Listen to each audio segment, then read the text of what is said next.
Vida financeira da SAF tá boa, tá devendo os clubes, os salários estão em dia. Vou trazer tudo isso para você. Vamos falar de din-din. Din-din é bom, né? Próximo aporte financeiro. Quem tem contrato, quem não tem contrato com o Vasco da Gama, essa situação é importante. Paulo Henrique, o Vasco vai comprar? O Atlético vai vender ou ele vai para outro clube em termos de Vasco da Gama? Aqui no Vasco da Gama foi uma SAF de 1 bilhão e 400 milhões por 70%, sendo que 700 milhões para o futebol e 700 milhões para pagamento de dívida. A SAF já herdou essa dívida do Clube de Regatas Vasco da Gama. Inclusive, é um assunto que a gente vai trazer aqui agora com o CEO Lúcio Barbosa. Na entrevista coletiva, ele foi perguntado sobre esta questão. Tem até uma matéria aí, né, que está na imprensa, de que o Paulo Brax teria reclamado que trabalhou com salários atrasados e a SAF diz que não, que ele ganhava na carteira, ele recebeu por fora. Que precisava de nota fiscal, demorou negócio de nota fiscal. O Lúcio Barbosa gostou da pergunta sobre a questão financeira. Se o Vasco está devendo os clubes, tem salários atrasados, quanto que entrou de dinheiro, quanto vai entrar de dinheiro no ano que vem? Vamos assistir. Muito boa essa pergunta, obrigado.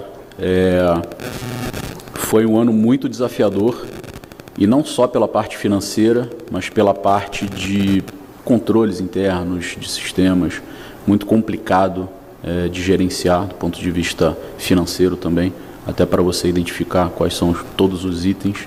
A gente tem quitado todas as dívidas com clubes, era um compromisso nosso e é assim que a gente tem que colocar o Vasco no mercado.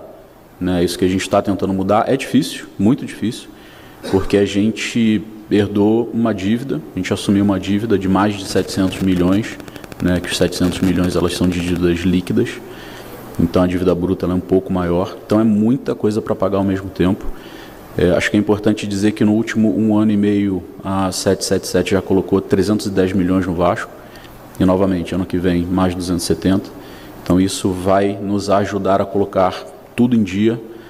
Hoje eu tenho um grande orgulho do nosso time financeiro e de falar que está tudo em dia. Salário, imagem, 13º, férias, pagamento de dívida da RCE, CNRD.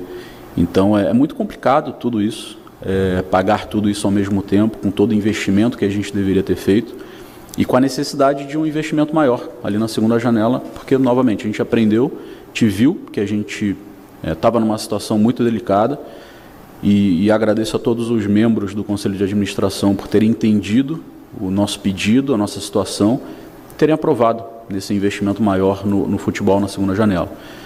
E foi um ano de recordes para o Vasco, em todos os aspectos, de receitas, comerciais, de vendas de atletas, de despesas, de custos, de investimento. Como o Paulo falou ontem, a gente quase quadruplicou o valor do nosso time. Então, tudo isso acontecendo dentro de um ano é muito complexo e às vezes a gente sai dali do escritório falando, pô, a gente está demorando para fazer algumas coisas. E a gente só percebe quando a gente dá um passo para trás, olha um pouco mais de longe e até conversa com outros clubes.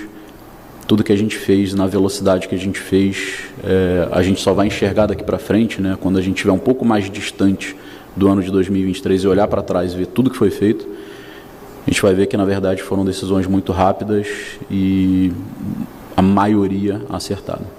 Aí então o Lúcio Barbosa, o CEO do Vasco da Gama, sobre este tema dinheiro, grana, que é importante. O ano que vem então o Vasco vai ter um aporte de 270 milhões de reais. Wellington, esse dinheiro vai todo para o futebol? Esse dinheiro vai para a SAF. Então a SAF vai administrar esse dinheiro em contratações, em pagamentos de dívidas, compromissos que foram assumidos, E lógico que uma boa parte disso aí vai sim para o futebol e o Vasco também pode vender jogadores. O Miranda pode ser vendido, o Figueiredo pode ser vendido, estão falando na possibilidade da venda do Gabriel Peck também, então tem dinheiro para entrar, tem aí mais 16 milhões e R$700 mil da 15ª colocação do Campeonato Brasileiro, que o Vasco vai receber de TV aberta e de TV fechada. Tem o contrato da televisão do ano que vem, tem o Campeonato Carioca, tem Copa do Brasil, né? Então, e tem mais o name rights que o Vasco pode ter aí com a SAF em São Januário, o Pedrinho chegando, assumindo a presidência do Vasco da Gama. Então, tudo isso a gente pode ter informações. Aliás, o GE trouxe que Pedrinho atuou na saída do Paulo Brax, né?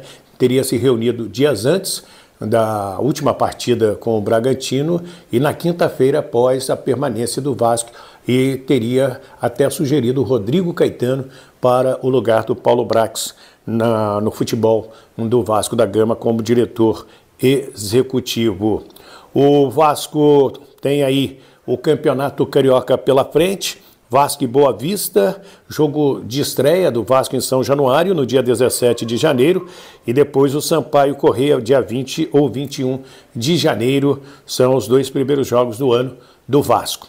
E com relação aos contratos, terminando agora em dezembro, o Alex Teixeira, o Praxedes, que deve ser comprado junto ao Bragantino, o Sebastião, que já foi inscrito lá no time dele nos Estados Unidos, esse aí não vai ficar, o Gabriel Dias, tem que ver se fica ou não, o goleiro Ivan, informação que o Vasco vai comprá-lo junto ao Corinthians, o Zé Gabriel deverá renovar normalmente, o Maicon, né, que acabou se tornando um dos líderes desse grupo e um dos principais jogadores do setor defensivo, certamente vai renovar. Resta saber o Paulo Henrique, porque ele não veio com passe fixado e o Atlético tem recebido outras propostas, deve vendê-lo.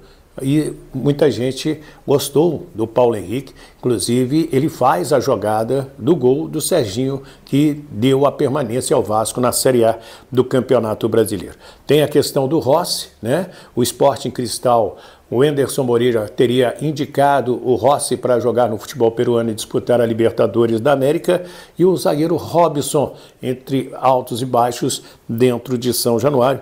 Lógico que tudo isso passa pelo crivo do Ramon Dias e da sua comissão técnica, e dezembro do ano que vem, contratos terminam do Ramon Dias, Medel, House, o lateral esquerdo Jefferson agora 31 de maio, não deve ficar, não fez nenhum jogo, o Miranda e o Verrete 31 de julho de 2024. Então, são as situações dos contratos aí do Vasco da Gama. Quero a sua opinião. Quero que você opine com a gente aqui. É muito importante você opinar, porque o YouTube entende que há uma interatividade, que quando alguém faz um comentário é porque gostou ou não gostou do produto, né? Então, comenta aí, por favor, me ajuda, e siga a gente nas redes sociais e se inscreva também no nosso canal. Tá aí o torcedor Wellington Campos trazendo aí as informações do Vasco, né, pra gente aí.